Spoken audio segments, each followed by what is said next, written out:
Olá, pessoal. Professora Fernanda aqui. E hoje eu queria falar para vocês sobre um instrumento de avaliação da cinesiofobia num paciente com dor musculoesquelética. Então, os objetivos da nossa aula de hoje serão compreender o conceito de cinesiofobia e a segunda parte eu vou apresentar para vocês um instrumento de avaliação da cinesiofobia num paciente com dor musculoesquelética. Mas antes de começar a aula, eu queria falar para vocês uma frase dita há 384 anos antes de Cristo. Essa frase foi dita por Aristóteles e fala o seguinte: o medo é dor decorrente da antecipação do mal. Eu vou colocar essa frase aqui e eu quero que vocês reflitam durante toda a aula, porque ela cabe muito bem ao conceito de cinesiofobia. E aí, o fato é da gente refletir que 384 anos antes de Cristo, alguém já sabia o que eu vou falar hoje para vocês, tá? Então, vamos lá? O que seria cinesiofobia? Então, cinesiofobia é o medo excessivo, irracional e debilitante do movimento e da atividade física. Isso resulta no paciente sentimentos de vulnerabilidade à dor e também medo de reincidência de lesões. E aí, eu queria que vocês resgatassem aí da prática do dia a dia. É muito comum a gente ouvir o paciente falar: eu tive entorse de tornozelo e tenho medo de torcer de novo. Eu não posso inclinar o meu tronco para frente, porque eu sinto muita dor na coluna. Eu não consigo pegar um objeto acima dos meus ombros, porque isso faz doer os meus ombros. E ele se restringir por causa desse medo, né, do movimento ocasionar a dor. Então, pessoas que têm cinesiofobia, elas acreditam que o movimento irá aumentar a dor. É muito importante compreender que a cinesiofobia limita a execução correta dos movimentos. Ela baixa a adesão ao tratamento, o paciente reduz a prática de atividade física, tem hábitos sedentários, ele pode ter aumento da dor e também pode desenvolver depressão e ansiedade.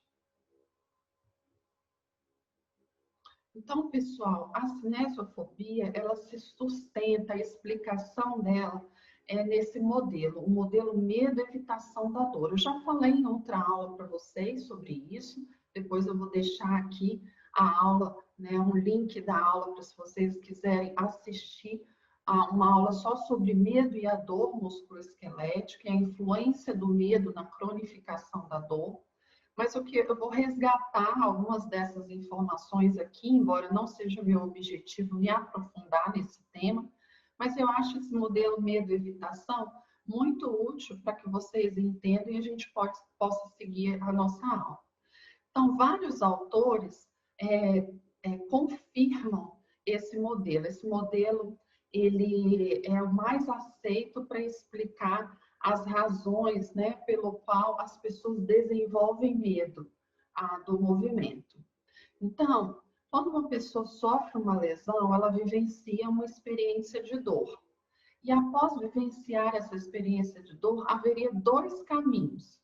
O primeiro seria cursar essa vivência de dor sem medo e confrontar essa experiência à realidade, procurar um tratamento, entender que aquela dor é passageira e aí, se tratando, há uma recuperação.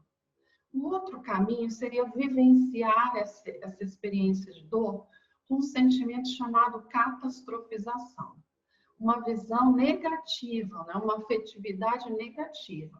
Então, o paciente ele fica com medo daquela dor, ele procura formas de evitar realizar movimentos, de fazer atividades que aumentem a dor.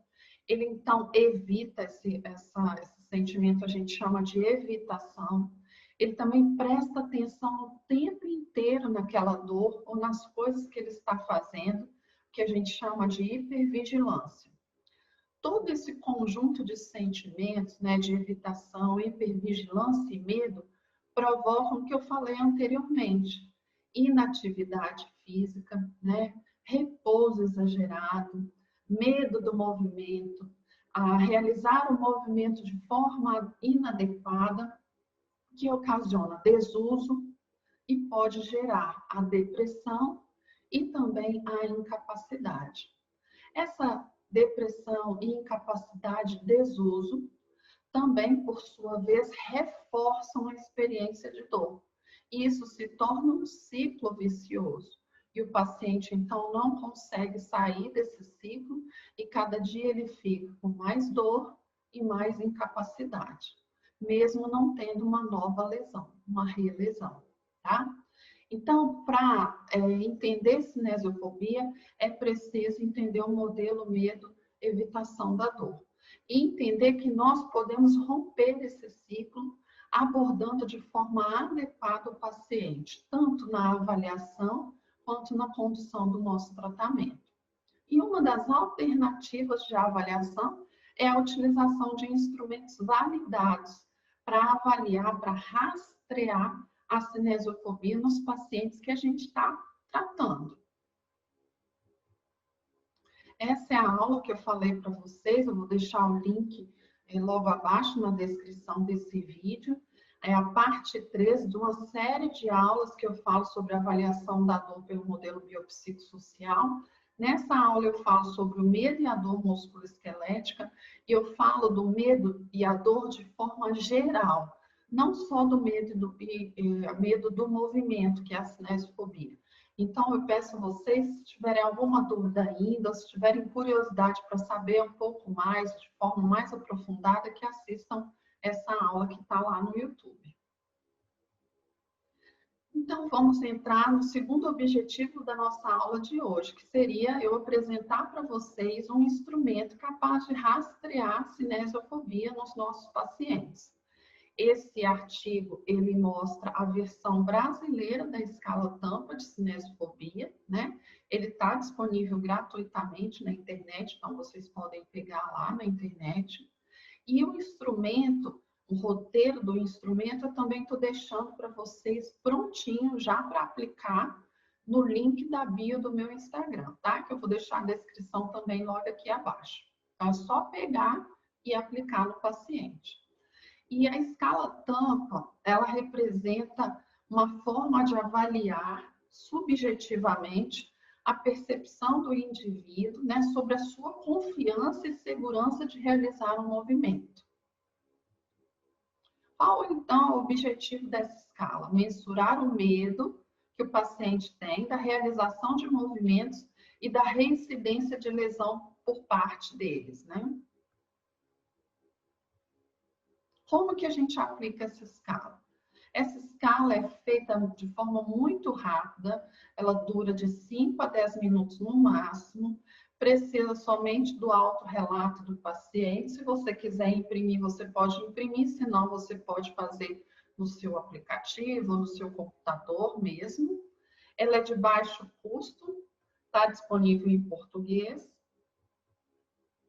E a pontuação dela varia de 1 a 4, sendo que 1 é discordo totalmente e 4 concordo totalmente. A pontuação é um somatório, né? A gente faz o somatório de todas as questões. Vou mostrar para vocês isso. Quanto maior a pontuação dessa escala, maior o grau de cinesiofobia. Sendo que o mínimo da pontuação obtida seriam 17 pontos e o máximo 68 pontos.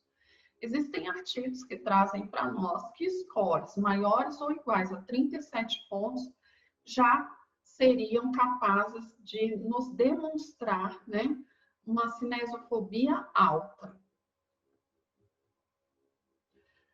A gente também tem outros autores que consideram a classificação da cinesiofobia em leve, quando a pontuação varia de 17 a 34 pontos, moderada, de 35 a 50 pontos, ou grave, de 51 a 68 pontos.